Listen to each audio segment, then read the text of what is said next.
శాస్త్రంలో మృత్యు వద్దని అడగారు. మీరు చూడండి ఎంత పరిణతితో మన వాళ్ళు మాట్లాడతారంటే, మృత్యుంజయ మహామంత్రము అని ఒకటి చెప్తారు. ఓం త్రయంబకం యజామహే సుగంధిం పుష్టివర్ధనం ఉర్వారుకమివ బంధనాన్ మృత్యోర్ముక్షీయమామృతాత్. దీనితో విభూతి ధారణ చేయడం కూడా అలవాటు ఉంది లోకంలో. ఈ మృత్యుంజయ మహామంత్రంలో నాకు చావు వద్దు అని అడగారు. దోసపండు ముచిక నుంచి ఎంత తేలికగా విడిపోతుందో నేను కూడా అంత తేలికగా విడివడెదనుగాక అని అడుగుతారు. మీరు ఒక్క విషయం లోకంలో గమనించండి, ఈ మాట ఎందుకు వెయ్యాలి మృత్యుంజయ మహామంత్రంలో? మీరు ఒక పిండిని తెంపేశారనుకోండి, ఒక పిండిని తెంపితే రసి బయటకు వస్తుంది. అది ఏ కాయవనివ్వండి, కొద్దిగా రసో పాలో ఏదో ఒకటి చెట్టులోంచి పైకి వస్తాయి. మనిషి బ్రతకవలసినటువంటి ఆయుర్దాయాన్ని పొందకుండా వెళ్ళిపోతే ఖచ్చితంగా ఆయన వెళ్ళిపోవడం చేత ఆయన వెనకనున్న వాళ్ళ కళ్ళంబట నీళ్ళొచ్చి అతను లేని కారణం చేత ఆ కుటుంబపు వృద్ధి దెబ్బతినేటటువంటి పరిస్థితి ఉంటుంది. వెళ్ళిపోయిన వాడు వెళ్ళిపోయాడు, కానీ వెనకనున్న వాళ్ళు ఖచ్చితంగా ఆ అందాన్ని పొందలేరు, పొందవలసిన అభ్యున్నతిని పొందరు. కాబట్టి శాస్త్రం ఏం చెప్తుందో తెలుసా అండి? మృత్యు వద్దని చెప్పదు.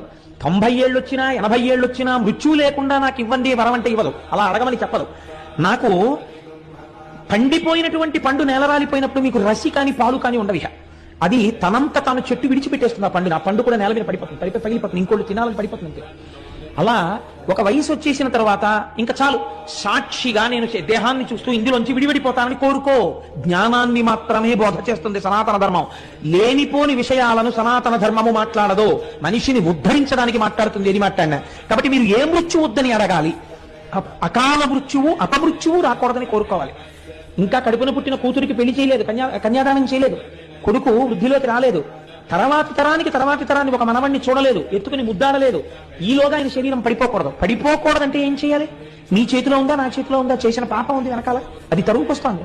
కాలోహి బలవాన్ కర్త సతతం సుఖదుఃఖయో నరాణాం పరతంత్రాణం పుణ్య పాపానుయోగత అంటాడు వ్యాసుడు. నువ్వేమీ చేయలేవు, పరతంత్రుడవు, కాలస్వరూపంతో ఈశ్వరుడు తీర్పు చెప్పేస్తున్నాడు, దాన్ని ఔదల దాల్చడమే. మరి ఇటువంటిప్పుడు ఏం చెయ్యగలవు? అపమృత్యువు తన్నుకొచ్చేస్తుంటే ఒక పక్క నుంచి ఏం చెయ్యాలి కుటుంబాన్ని రక్షించుకోవడానికి? వస్తుందో రాదో కూడా నీకు తెలియదు జాతకంలో, వచ్చిన తర్వాత నువ్వు చేయగలిగింది లేదు. ఏం చెయ్యాలి? అందుకే మనం ఏ దేవాలయానికి వెళ్ళండి, తీర్థం ఇస్తే ఓ మాట చెప్తారు. అకాల మృత్యుహరణం సర్వవ్యాధి నివారణం సమస్త పాపక్షయకరం శ్రీ ఉమామహేశ్వర లేదా లక్ష్మీనారాయణ పాదోదకం పావనం శుభం అని ఇస్తారు. అపమృత్యు దోషం రాకుండా మనకి తీర్థం ఇస్తారు. ఎవడు తినేయాలో వాడి అనుగ్రహాన్ని మీరు పొందారనుకోండి, వాడు సరే విడిచిపెట్టారు. నిజమునకు నువ్వు చేసిన పాపానికి నిన్ను తినాలి, కానీ తిన్నంత పని చేసి నిన్ను వదిలిపెట్టేస్తున్నాను అన్నాడు. ఇప్పుడు ఏం చేస్తాడు? తినడం, తినకుండా వదిలేస్తాడు.